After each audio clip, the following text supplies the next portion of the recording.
I'm Claire Edwards, and you're listening to Authentic Leadership, a series of conversations, insights, and inspirations with leaders who are real, raw, and authentic.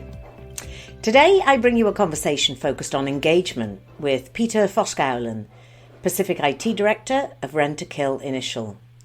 Our conversation starts with an interesting story about Peter's career journey that has a key leadership message, and then continues with tips, strategies, advice, and also the challenges of leading with engagement. Enjoy.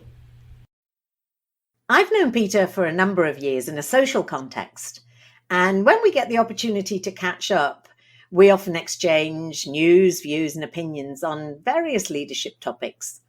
So what better thing to do, I thought, than capture one of these quality conversations in a podcast? And when I was chatting with Peter about which topic to choose, the answer was instant. Even before I finished my sentence, engagement, he said, engagement. Now, Peter Voskuilen is the Pacific IT Director of Rentokil-Initial. It's a household name in pest control. And it's also a leader of two additional brands that I'm sure will be mentioned somewhere in our conversation. Peter, welcome to Authentic Leadership. Thank you, and thank you for having me.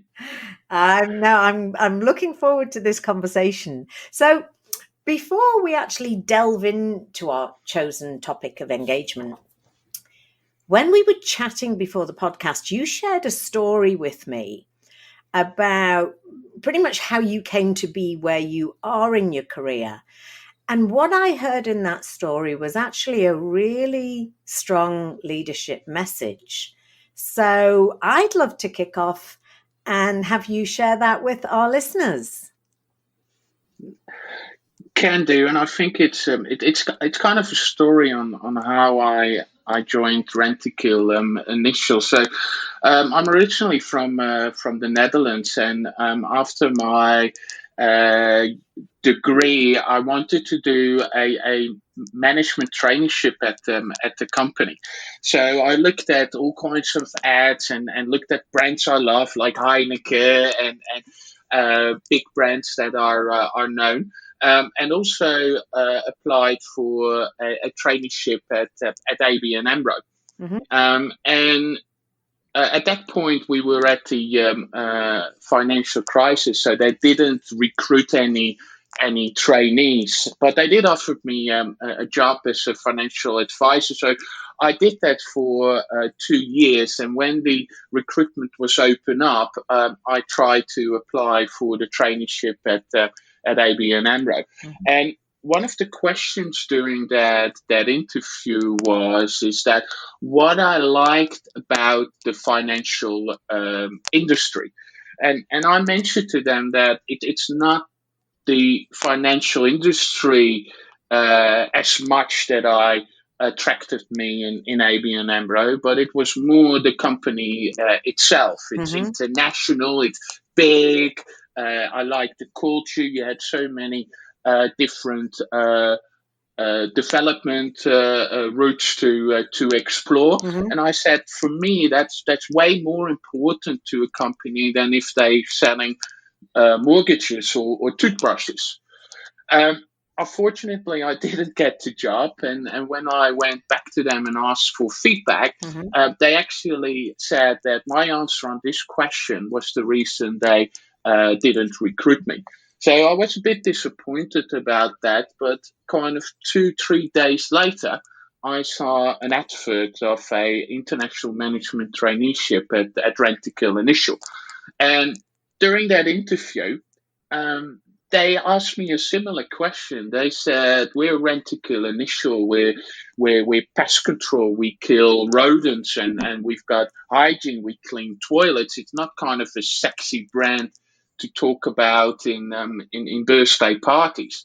And they asked, why do you want to work for Rentokil? What attracts you? And I said the same answer. I said, I didn't choose this to apply for this traineeship because I love killing rats or I like rodents. No, I like the Rentokil-Initial as a brand and a company. It's international, it's big, you got so many opportunities to develop yourself.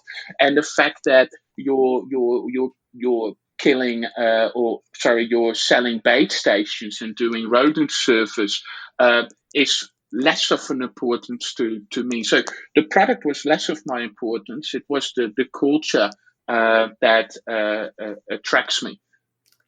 And that's how, yeah. Sorry, I was just going to say how interesting. Please carry on. Yeah, so that's how I joined Rentokil-Initial, and I think I've made a really good choice there. Must be, because it has been over 16 years when I had that first interview with Rentokil-Initial, and I'm still enjoying every single day. Wow, gosh, there's a lesson in there, isn't there? That reminds me of like Simon Sinek's work, and start with why. Why do you want to work for an organization? And it's interesting that you gave the same answer to two different organizations, and it was perceived in a very different way. And I think the perception or the attitude and the outlook of Rentokil-Initial is serving itself in the fact of the longevity of your career and the trajectory of your career in your promotions and where you are now as an IT leader. Correct, and I was right about the opportunities that Rentokil-Initial gave to me. So I've had the experience to work across the world for our regions in Europe. Was able to work for our head office in London, and I've given the opportunity to work for our Pacific business based in Sydney, Australia, around 5 years ago. Yeah. Yeah. And wouldn't it be great if every organization put their hat on when they're recruiting, as if to think, well, what if we're not a sexy business? How do we attract people? It doesn't just stand for companies that kill rodents. It could be anything, because it's about the culture that you create. And that sort of segues into the topic of today around the culture of engagement, and as leaders, how do we create and contribute to a culture of engagement? So, engagement means lots of things to lots of different people, Pete. So what does it mean to you, and why for you? Why did you just jump up straight away when I said, what do you want to talk about? And you went, engagement. Yeah, for me, engagement means being part of a team, doing things together, collaborate, but also being given the autonomy to make decisions yourself and also make your own mistakes.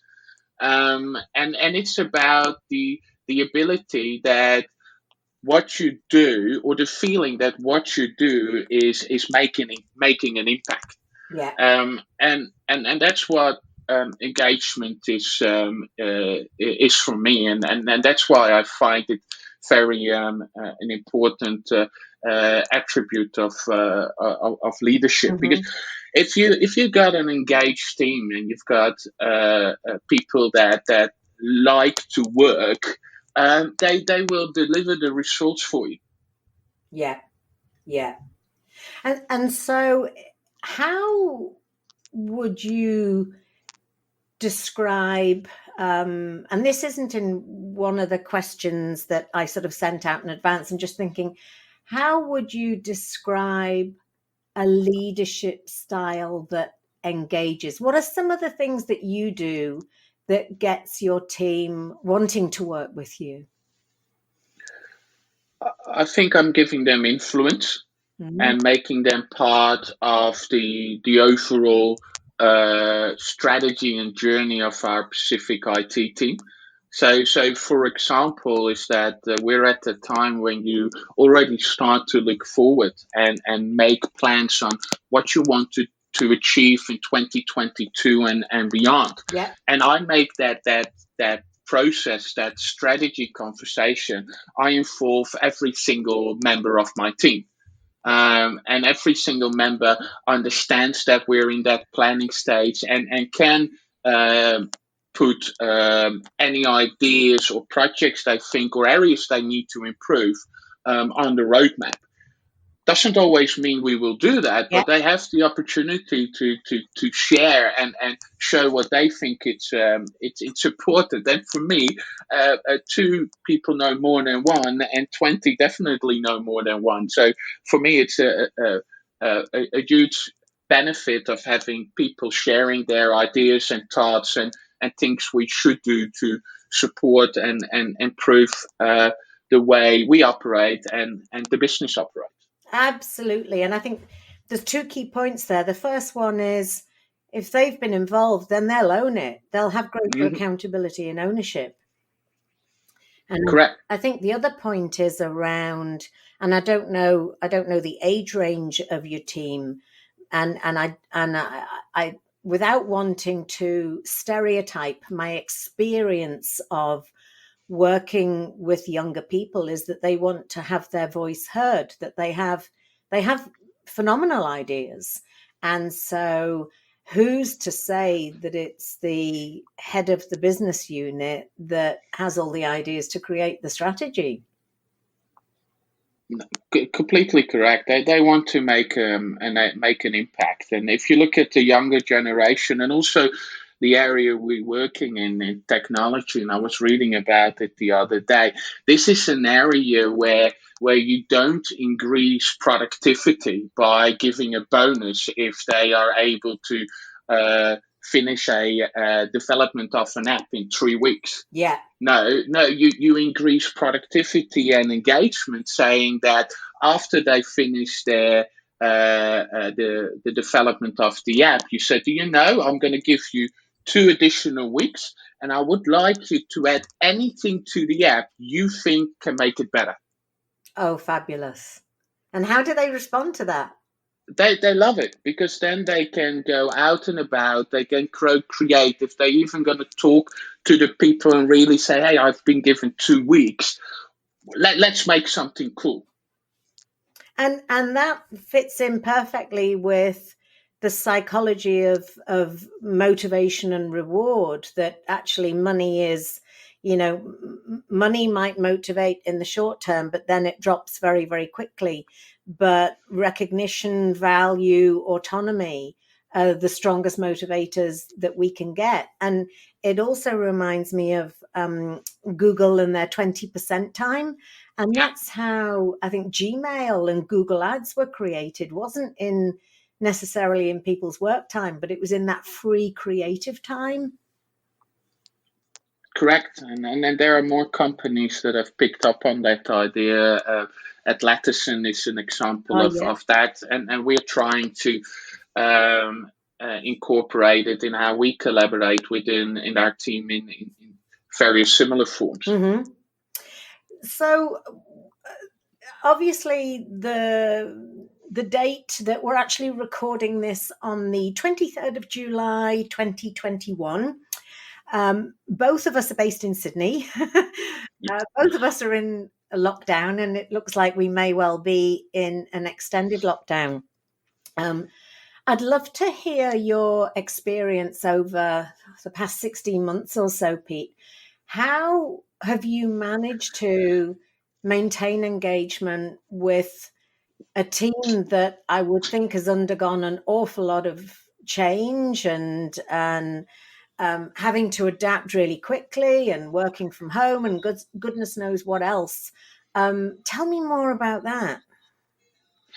Yeah, as many companies, we had to adapt to new ways of working. Pre COVID time, it was very clear. You had an office, you had an office space, you had a desk, and if you wanted to talk with each other, you would either walk up to the desk or go to a meeting room. Then COVID hit, and we had to embrace new ways of working and work remote and from home. And to be honest, that has changed the way we work and interact. But I've actually seen a lot of advantages with remote, or what I would call it, hybrid ways of Yeah. working, because I think that's the way to go. I see big advantages to being able to work from home or remotely, but I also see big advantages for being in the office and have kind of informal conversations with people you just walk into. And that's the area I missed when we moved to working from home. Yeah. I didn't have the opportunity anymore to just walk up at somebody and ask how you're doing. Um, so I really miss that. I've got, if we look at my organization structure, I've got three teams, and they both have, all those teams have a manager who I interact with on a regular basis. But I miss the interaction with the members of their teams. Yeah. So what we've done is we spoke about it, and we came to a couple of initiatives. One initiative was for me to make sure that I had quarterly catch-ups with every member of the team. Yeah. So any member of the team, first of all, they always know they can come to me if they've got any questions, but that's easier said than done. So with having a informal quarterly catch up, they have 4 opportunities a year at the minimum. They know that they have time they spent with me, and we talk about everything. Could be work, but a lot of time we talk about things outside of work. Yeah. So that was one, and then while we were thinking about that, people in the team said it's actually similar with us. Now we're working in teams where I'm kind of a little bit silo and do not talk or have the ability to have conversation with members of the other team. So we introduced something which we called coffee roulette. I love that. And on a monthly basis, we throw all the names in a roulette, and there will be 3 matches being made. So 6 people on a monthly basis will be catching up, and the rule is don't talk about work. Fantastic.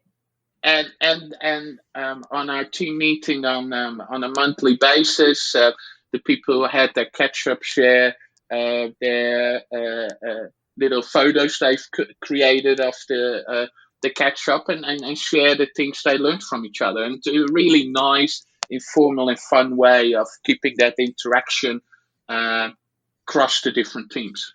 Absolutely. And do you know if that's rippled out to other areas of Rentokil-Initial? Do you share your engagement best practices? I do share it, but I think now you're mentioning it, I should share it more. Yeah. And kind of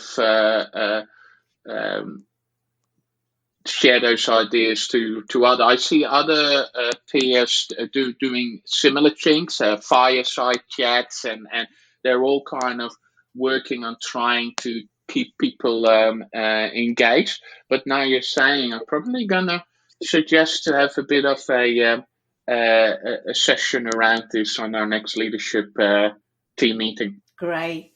And it's interesting what you were saying, and you're saying that you're missing those informal connections as well. I read a report last week from Boston Consulting Group about it's around employee expectations, and there's some really interesting differences between what employers think employees need and are expecting, and what the employees are saying that they need and expect. And informal connection was the biggest thing by far. It was the thing they missed more than anything else. And I think, when that level of informal connection. And when you're chatting about things outside of work, it's probably where other ideas start to bubble up anyway. Yeah, definitely, and it gives me a lot of insight as well on what interests them, Mm. and where their strengths are, and give me opportunity to have a chat on how they would like to develop themselves. So it has given me very, very valuable information on how I can shape my team in the future, and how I can progress the development of these individual team members. Yeah. And and that's such a it's a strong holistic perspective. And that sort of brings me on to ask, it's more opinion than anything else, and I suppose it's something that I've observed in my experience, that there are still a number of leaders in business today that I think, I'm not sure the extent to which they value engagement or see engagement as being something to invest in, that you would get a return on investment for. And so I suppose I'm just thinking, how do you articulate some of those less concrete benefits of engagement? What's something maybe that you're getting back from your team members, feedback, or just, I don't know. I'm just leaving it open for you to think about. Yeah, no. I think that how I can see the ROI of our investment in engagement is mainly around our team retention, which is really low. Yeah, We've got kind of a high loyal team, where I know there are way more sexier companies to work with if you're good in technology. yeah, We're not a Google, we're not a Facebook, we're not any of those sexy names. We're based in Lidcombe, not in CBD.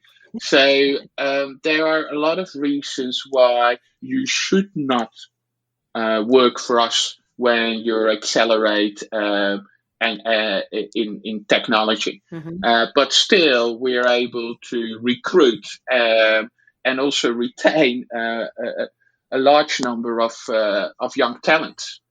And when I've asked them the question around what makes us, the way we're doing uh, work here in Rentokil, different from those bigger companies, or those more sexier companies, and why uh, do you think it's great to work for Rentokil? And some of the new recruits has actually said to me, Peter, it's about, if I would work for, let's say, a big bank, I would probably be asked to do this little bit and only this little bit for many years. yeah, I said, in the last half year working for Rentokil, I've been given the opportunity to work on so many different things, and have the ability to uh, put my own ideas and my own mark on it, and really make an impact. That that's for me way more important than having a sexy name on my resume, or earn more money. absolutely. And doesn't that say a lot for your brand as well, where someone's proud to say that they work for Rentokil-Initial, rather than, oh, I work for an animal-based company. Yeah. Correct. So yeah, no, I'm proud of that. If I hear them sharing that feedback, then I'm proud on what we've achieved. And this has been a journey. This has been a journey of the last couple of years, where we really invested on engagement, personal development. And I think I mentioned this in one of our earlier conversations. If I look at the last 4 or 5 recruits I have or made, especially in the project management area, none of them had any technology degree. Tell me So more. yeah, so if I look at the last 4 project managers I hired, one had a marketing background, the other had a customer sales background, the third one had a supply chain background and a logistic background. But what they all had in common is that they had really good soft skills. Yeah. And because they're young, they automatically almost come default with a bit of a level of technology awareness or tech savviness. Yeah. Yeah.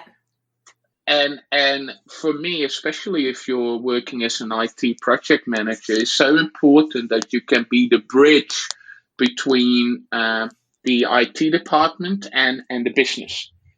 And for me, then it's less important you can take a laptop apart with a screwdriver, but more important you can kind of make that bridge and translate IT lingo in business logic and business logic back into IT lingo. Absolutely. And you yourself, your background isn't IT, is it? No, true, true. So I've got a sales and marketing degree, and as part of my international management traineeship with Rentokil-Initial, I stumbled on a project they wanted me to manage, which was around digitizing the sales and quotation process in one of our smaller divisions is called Ambius. So Rentokil is our biggest brand and most known, where we're doing pest control. We've got Initial, which is focusing on hygiene services, and then we've got a third brand, which is called Ambius, which supplies interior landscaping to offices. So we rent out office plants and we maintain and service them. And for that business, they wanted to kind of digitize their quotation process because it was really manual driven. So I did that for our business in the Netherlands. Then Belgium said, "Oh, that looks cool." So they asked me to do it there. And because Ambius was kind of our smaller business, they didn't have any dedicated project managers. So they asked me to jump in that void, and I've been able to do projects for that little division.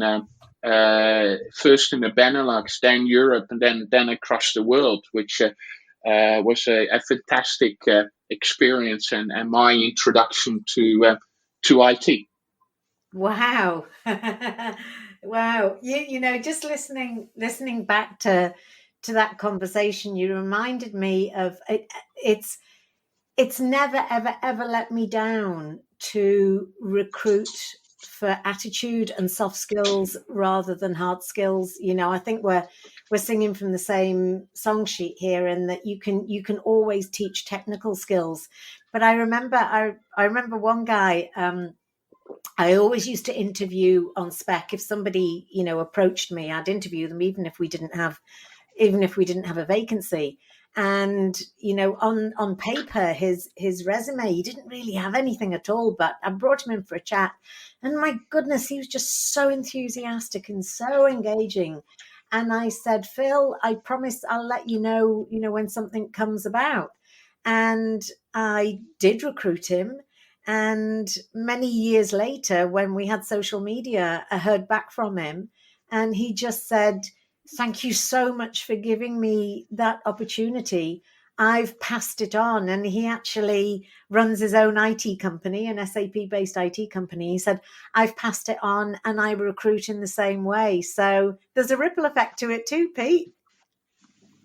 No, true, definitely. That and I think it's very important to not be narrow focus on the hard skills, but look beyond that. So for me, I always want to talk to people and engage with them, and that's for me way more important in the recruitment process than any hard skills.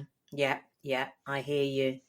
And I just want to pick up on something that you said earlier about, that it's been a journey. And I'm sure not just for you, it's probably been a journey for Rentokil-Initial about, how do we create a culture of engagement?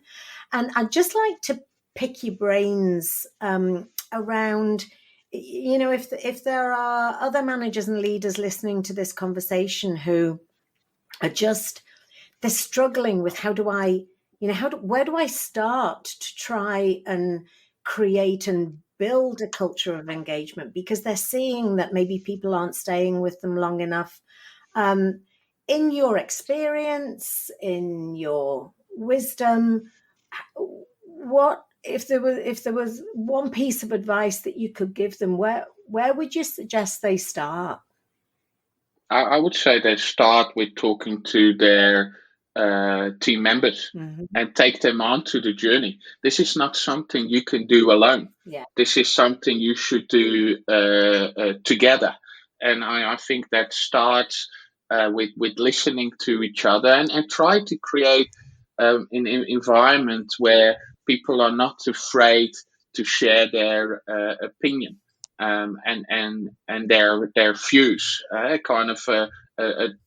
try to create a blaming free platform and culture, and do it together.